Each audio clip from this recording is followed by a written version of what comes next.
ፍሪላንስና በዲጂታል ገቢ ላይ ግብር ሊጣል ነው። ገንዘብ ሚኒስቴር አዲስ ባዘጋጀው የገቢ ግብር ረቂቅ ደንብ በኢትዮጵያ ነዋሪ ሆነው በዲጂታል አማካኝነትና በፍሪላንስ ወይም በርቀት ሪሞት የስራ ዘዴ ገቢ የሚያገኙ ግለሰቦች ላይ የገቢ ግብር ተፈጻሚ ሊያደርግ መሆኑን አስታውቋል። ማንኛውም በኢትዮጵያ ነዋሪ የሆነ ሰው ከሀገር ውስጥም ሆነ ከውጭ ሀገር ምንጮች በዲጂታል ይዘት ፈጠራ ወይም በማንኛውም የፍሪላንስ ስራ የሚያገኘውን ገቢ በጥሬ ገንዘብም ሆነ በአይነት ግብር ይከፍላልም ተብሏል። የዲጂታል ይዘት ፈጣሪዎች ያገኙትን የገቢ መጠን በሚመለከት ትክክለኛና የተሟላ የሂሳብ መዝገብ የመያዝ ግዴታ ተጥሎባቸዋል። ይህን ግዴታ ባልተወጡ ግብር ከፋዮች ላይ ታክስ የሚወሰነው በሚኒስቴሩ መመሪያ መሰረት በግምትም ይሆናል። በተጨማሪ ክፍያ የሚያመቻቹ ኩባንያዎች የዲጂታል ስራ የፈጣሪዎችን ስም ዝርዝር፣ አድራሻ፣ የሲም ካርድ መረጃ፣ የአይፒ አድራሻና የተከፈለውን ገንዘብ መጠን በየሩብ ዓመቱ ለታክስ ባለስልጣኑ ማሳወቅ ይጠበቅባቸዋል። በዚህ መመሪያ ባንኮች ለኪሳራ የያዙት የመጠባበቂያ ሂሳብ በብሔራዊ ባንክ መስፈርት መሰረት የተሰላ ከሆነ 80% በተቀናሽ ውጪ እንዲያዝላቸው ተደንግጓል።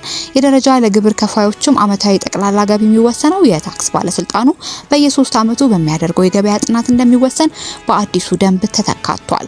ከመንግስት ቦንዶችና ግምጃ ቤት ሰነዶች የሚገኝ ወለድ ወይም ትርፍ እንዲሁም የአየር መንገድ የውጭ ብድር ወለድ፣ አውሮፕላን ኪራይ ክፍያዎች ከግብር ነፃ ተደርገዋል። የገንዘብ ሚኒስቴር ረቂቅ ደንቡን ከመጽደቁ በፊት አስተያየት መስጠት የሚፈልግ ማንኛውም ሰው መጋቢት 1 2018 6 ኪሎ በሚገኘው የተቋሙ ዋና መስሪያ ቤት በአካል በመገኘት ወይም በተቋሙ info@mofd.government የኢሜል አድራሻ መላክ እንደሚችልም አስታውቋል። መረጃው የሪፖርተር ጋዜጣ ነው። የአያቶላ አሊ ሀሚኒን ግድያ የተቃወሙት አፍሪካ ሀገራት የትኞቹ ናቸው? አሜሪካና እስራኤል በፈጸሙት ጥቃት የኢራን ጠቅላይ መሪ አያቶላህ አሊ ሀሚኒ መገደላቸውን ተከትሎ የአፍሪካ ሀገራት የተለያዩ ምላሽ ሰጥተዋል። መንግስታት፣ የሃይማኖት ተቋማት፣ ማህበረሰብ መሪዎችና ሌሎችም ከኢራን ጋር ሃይማኖታዊ ፖለቲካዊ ግንኙነት ያላቸው ሀዘናቸውን ገልጸዋል። ኢራን ለአመታት በአፍሪካ ሀገራት በሚገኙ የሃይማኖትና የባህል ተቋማት ላይ ኢንቨስት አድርጋለች፣ ነጻ የትምህርት ዕድሎች ሰጥታለች። ከኢራን ጋር ጥብቅ ትስስር ካላቸው ሀገራት መካከል ናይጄሪያ፣ ኒጀር፣ ጋናና ጋምቢያ ይጠቀሳሉ። የናይጄሪያና ኒጀር ተቃውሞ በአፍሪካ ከፍተኛ ቁጥር ያላቸው የሺአ ሙስሊሞች የሚኖሩበት ናይጄሪያ ለጠቅላይ መሪው ግድያ ቀድሞ ምላሽ ከሰጡ ሀገራት አንዷ ናት። በደቡብ ናይጄሪያ 12 ግዛቶች ውስጥ ሰልፎች እየተካሄዱ ሲሆን በሀሚኒ ግድያ የተሰማቸውን ሀዘን ለመግለጽ በርካቶች አደባባይ ወጥተዋል። ማንኛውም አይነት አለመረጋጋት ወይም ግጭት እንዳይነሳ በሚል የጸጥታ ኃይሎች መሰማራታቸው ተገልጿል። ታዋቂው የሺአ ሙስሊም መሪና አልሚዛን የተባለ የሃይማኖት መጽሔት አርታኢ ኢብራሂም ሙሳ እንደሚለው ሀሚኒ የሃይማኖት የሞራልና መንፈሳዊ አቅጣጫ ጠቋሚ ተደርገው ይወሰዱ ነበር። አያቶላህ አሊ ሀሚኒ ባስተምሮታቸው እንደሚታወቁም ተናግረዋል። ናይጄሪያዊው የሺአ አክቲቪስት ፕሮፌሰር ኢሳ ማሽልጉር የሀሚኒ ግድያ በጣም ያሳምም ነው ብለዋል። በጣም ነው የምንናፍቃቸው፣ የሞተው ክብሩን ጠብቆ ስለሆነ እንኮራበታለን ሲሉም ተናግረዋል። አይኤምኤን የተባለ እስላማዊ ንቅናቄ መስራች ኢብራሂም ዘካሪ ከአውሮፓውያኑ 1979 ወዲህ ናይጄሪያውያን ሺአ ሙስሊሞች ከኢራን ጋር ጥብቅ ግንኙነት እንዳላቸው ይናገራሉ። በዋሽንግተን ኢንስቲትዩት የቀድሞ ወታደራዊ ባለሙያና በቴል አቪቭ ዩኒቨርሲቲ የ3ኛ ዲግሪ ተማሪ ኦማር ካርሚ እንደሚለው ናይጄሪያ የሺአ ሙስሊም ንቅናቄ ኢራን በምዕራብ አፍሪካ ከምታደርገው እንቅስቃሴ ጉልህ የሚባለው ነው። እንደ ናይጄሪያ ሁሉ በኒጀር ሰልፎችም ተካሂደዋል። በመዲናዋ ኒማይ አደባባይ የወጡ ሰልፈኞች የሀሚኒን ግድያ በጽኑ አውግዘው ለኢራን ያላቸውን ድጋፍ ገልጸዋል። የናይጄሪያና ኒጀር መንግስታት በይፋ የሰጡት መግለጫ የለም። የሺአ ሙስሊም በሚኖሩባት ሌላው አፍሪካዊት አገር ጋምቢያ የሚኖር ዶክተር ሱፊ አቲፍ አሚን አልሁሴን ሀሚኒ የሙስሊም ማህበረሰብ ትክክለኛ መሪ ነበሩ ብለዋል። ኢራን ላይ የተፈጸመው ጥቃት የሞራልና ህግጋት መላሸቅ ብለውታል። አሜሪካና እስራኤል በዲፕሎማሲና ሞራል ከስረዋል ሲሉም ተናግረዋል።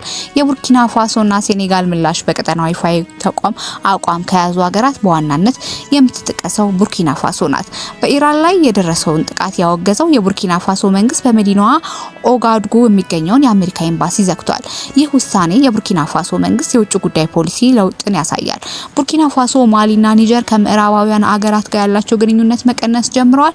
የሀሚኒ ግድያ ሉዓላዊነትና የውጭ ሀገራት ጣልቃ ገብነት ጉዳይ መነጋገሪያ እንዲሆንም አድርጓል።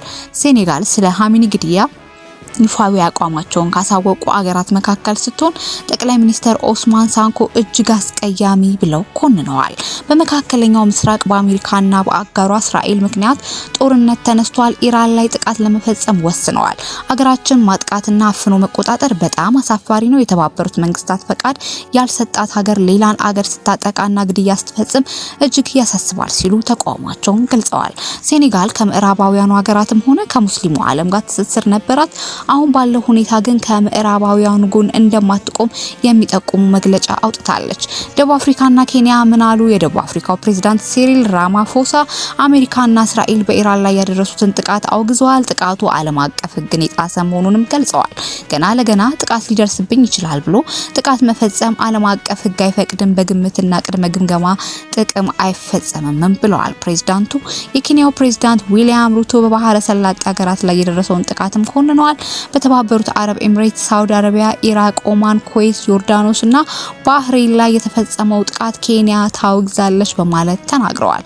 ጦርነቱ ወደ መካከለኛ ምስራቅ ሀገራት መስፋፋቱ ዓለም አቀፍ ሰላምና መረጋጋት እንደሚያናጋ ማስጠንቀቀዋል። ደቡብ አፍሪካ ኢራን ያለችበት የብሪክስ አባል አገር ናት። የአፍሪካ ሀገራት በይፋ ጥቃቶችን በማውገዝ አቋማቸውን እየገለጹ ነው። በተለይ በሳህል አካባቢ ለሚገኙ ሀገራት የኢራን ጠቅላይ መሪ መገደል ሃይማኖታዊ ትርጉም አለው ሲሉ ተናግረዋል። ይህ መረጃ የቢቢሲ ነው። ኢራን የበለጠና ግዙፍ የጥቃት ማዕበል እየመጣባት ነው። የአሜሪካ መከላከያ ሚኒስተር ፔት ሄግሴት እና የጦር ኃይሉ የጋራ ጠቅላይ ኤታማዦር ሹም ዳን ኬን በኢራን ላይ የተካሄደ ስላለው ወታደራዊ ዘመቻ ቨርጂኒያ ከሚገኘው የፔንታጎን ዋና ጽሕፈት ቤት መግለጫም ሰጥተዋል።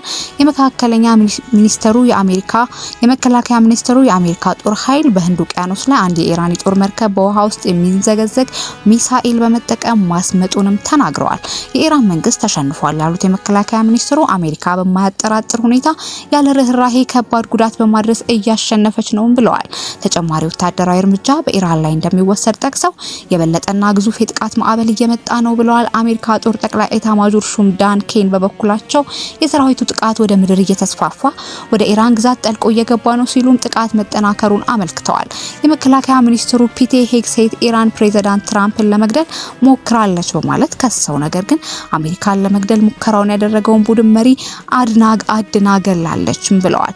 ኢራን ውስጥ 150 በላይ ሰዎች የተገደሉበት በሴቶች ትምህርት ቤት ላይ ስለተፈጸመው ጥቃት ተጠይቀው የመከላከያ ሚኒስትሩ በሰጡት ምላሽ ምርመራ እያደረገች ነው ሲሉ መልሰዋል። ነገር ግን ጥቃቱ በእስራኤል ወይስ በአሜሪካ መፈጸሙን እንዲያረጋግጡ ቢጠየቁም ፈቃደኛ አልሆኑም። ኢራን ለተራዘመ ጦርነት መዘጋጀቷን ስትገልጽ ትራምፕ ከጦር መሳሪያ አምራቾች ጋር ሊወያዩ ነው። ኢራን ጥቃት ከተከፈተባት በኋላ አሜሪካ ጋር ለድርድር መቀመጥ እንደማትፈልግና ረጅም ጊዜ ለሚቆይ ጦርነት እየተዘጋጀች መሆኗን የሟቹ ጠቅላይ መሪ አሊ ሀሚኒ አማካሪ ተናገሩ። አሜሪካው መሐመድ ሙሐበር ዛሬ እንደተናገሩት ሀገራቸው ከዩናይትድ ስቴትስ ጋር ለመደራደር ፍላጎት የላትም፣ ለተራዘመ ጦርነት ተዘጋጅታለች በማለትም ድርድር እንደማይኖር አመልክተዋል። ለሀገሪቱ መንግስት ቴሌቪዥን በሰጡት መግለጫ አማካሪው በአሜሪካኖች ላይ ስለማንተማመን ለድርድር የሚሆን መሰረት የለም፣ እስከፈለግነው ጊዜ ድረስ ጦርነቱን መቀጠል እንችላለን ሲሉ ተናግረዋል። ይህ በእንዲህ እንዳለ ፕሬዝዳንት ትራምፕ ከሀገራቸው ጦር መሳሪያ አምራች ኩባንያ ከፍተኛ ባለስልጣናት ጋር ዋይት ሀውስ ውስጥ ነገ አርብ ሊነጋገሩ መሆኑ ሮይተርስ የዜና ወኪልም ዘግቧል። በስብሰባው አሜሪካ በኢራን ላይ የከፈተችውን ጥቃት ተከትሎ የነበራት ከፍተኛ መጠን ያለው የተተኳሾች ክምችት እየቀነሰ መምጣቱ ኩባንያቸው ምርታቸውን እንዲጨምሩ ለማድረግ የታሰበ መሆኑም ተነግሯል። ከዚህ በተጨማሪ የአሜሪካ መከላከያ ሚኒስቴር ፔንታጎን በመካከለኛው ምስራቅና በሌሎች ቦታዎች ጥቅም ላይ የዋሉ የጦር መሳሪያዎችን ለመተኮስ 50 ቢሊዮን ዶላር የሚደርስ ተጨማሪ በጀት ለመጠየቅ እየተዘጋጀ መሆኑን ሮይተርስ ዘግቧል። የአሜሪካ መንግስት የጦር መሳሪያ አምራች ላይ ምርታቸውን እንዲጨምሩ ከፍተኛ ግፊት እያደረገ ሲሆን ፕሬዝዳንት ትራምፕ በሚጠበቅባቸው መጠን እያመረቱ አይደለም የተባሉ ኩባንያዎች ተለይተው እንዲቀርቡ ባለፈው ዓመት አዘው ነበር። የመከላከያ ሚኒስትሩ የእነዚህን ኩባንያ ዝርዝር ይፋ ያደርጋል ተብሎ እየተጠበቀ ነው። ከዚያ በኋላ አስገዳጅ እርምጃ ሊወሰድ ኮንትራታቸው ሊቋረጥ ይችላል።